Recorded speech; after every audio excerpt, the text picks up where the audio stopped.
नमस्कार, मी सुमित शंकर सावंत आणि तुम्ही पाहताय TV9 मराठी। या बातमीपत्रात बऱ्याच महत्त्वाच्या बातम्या बघायच्या। सुरुवातीला एक अत्यंत महत्त्वाची बातमी कोल्हापूरमधून आहे।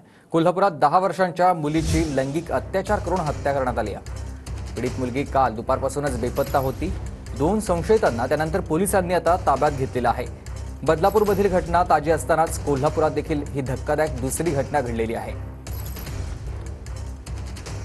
कालचा गुन्हा दाखल आहे, त्यामध्ये आता ज्या शक्यता आहेत विविध या गुन्ह्याच्या क्राईम अगेन्स्ट चाइल्ड त्या सर्व शक्यता पडताळून फॉरेन्सिक टीमला सांगून तिचं शवविच्छेदन आता पोलीस करून घेत आहेत। त्याचबरोबर स्थानिक गुन्हे शाखेची टीम देखील संशयित जे आहेत, कारण या ठिकाणी दुपारी 1:15च्या दरम्यान सदर मुलगी एका अनोळखी इसमासोबत चालत येतानाचं एक अंधुकचं फुटेज देखील प्राप्त झालेलं आहे। तर त्या व्यक्तीचा देखील शोध LCBची टीम घेते।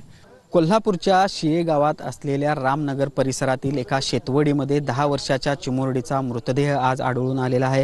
संशयास्पद अवस्थेत हा सगळा मृतदेह आढळून आलेला आहे आणि त्यामुळे एकूणच शिये आणि परिसरामध्ये खळबळ उडाल्याचं पाहायला मिळतंय। खरं तर संबंधित मुलगी ही रामनगर परिसरामध्ये राहते, आई-वडिलांसह ती या ठिकाणी राहते।